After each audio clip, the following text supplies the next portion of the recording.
Selamat pagi, kembali bersama saya Dahlia Jamal.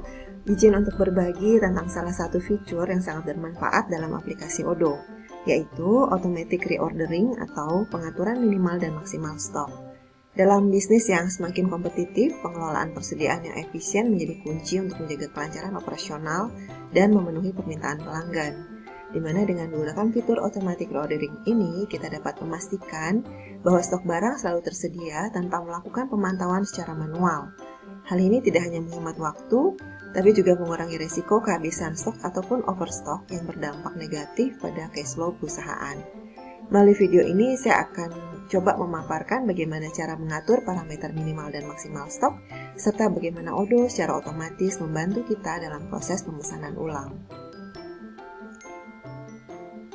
Automatic Reordering Rule sendiri adalah suatu kebijakan atau sistem yang digunakan dalam manajemen persediaan untuk secara otomatis memesan ulang produk atau bahan ketika tingkat persediaan mencapai batas tertentu, di mana tujuannya adalah untuk memastikan bahwa kita, perusahaan, memiliki cukup stok untuk memenuhi permintaan pelanggan tanpa harus melakukan pemantauan manual terus-menerus, dan sistem ini juga membantu mengurangi risiko kehabisan stok serta meningkatkan efisiensi operasional. Untuk alurnya sendiri, kita akan mulai dengan penetapan produk. Dan dari sini kita akan membuat suatu nilai ataupun angka minimal dan maksimal stok dari produk tersebut. Dan pembuktiannya adalah dengan pembuatan PO dan pengiriman PO ke rekanan, serta penerimaan barang di bagian inventory, kita akan melihat bahwa akan adanya perubahan nilai dari minimal maksimal stok di bagian inventory sesuai dengan yang kita buat di awal tadi. Kita akan kembali memasuki aplikasi Odoo dan kita akan melakukan setting untuk mengaktifkan developer mode. Ya, ada posisinya di sebelah kanan bawah ya, kita aktifkan sehingga akan keluar logo seperti ini.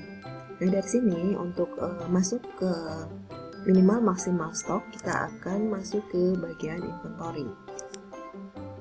Kemudian kita akan ke bagian ataupun ke feature configuration dan langsung ke reordering rules. Ya, kita klik.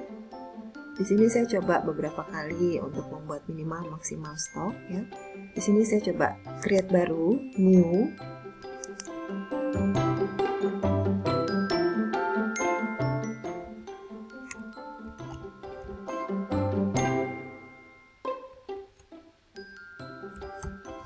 Untuk alat barunya adalah saya coba buat Bicolaser.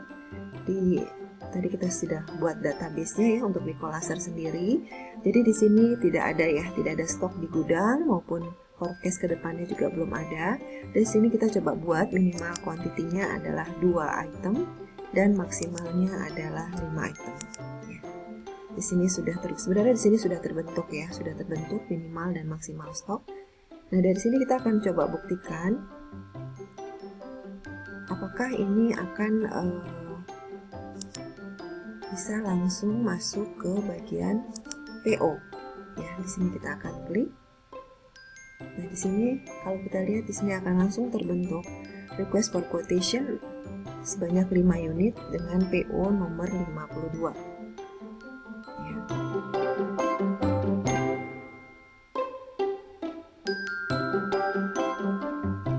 Dari sini kita akan masuk ke menu operation dan kita masuk ke run scheduler. Kita akan tahu dengan kita mengklik run scheduler, di sini akan segera terbentuk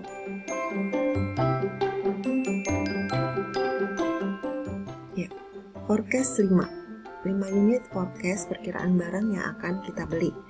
Ya, dari sini akan kita lihat apakah PO sudah terbentuk.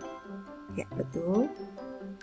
Secara otomatis request for quotation akan terbentuk sebanyak 5 unit dengan terbentuknya PO ini ya. Kita akan coba mengklik langsung ya di sini dengan dilakukannya standby email, kemudian juga kita lakukan send ke rekanan.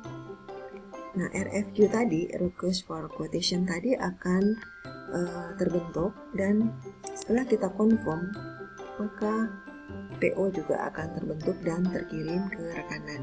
Ya. Dengan asumsi barang sudah diterima, kita akan lakukan receive product dan kita validate. Berarti barang sudah diterima di bagian warehouse, ya, di bagian gudang.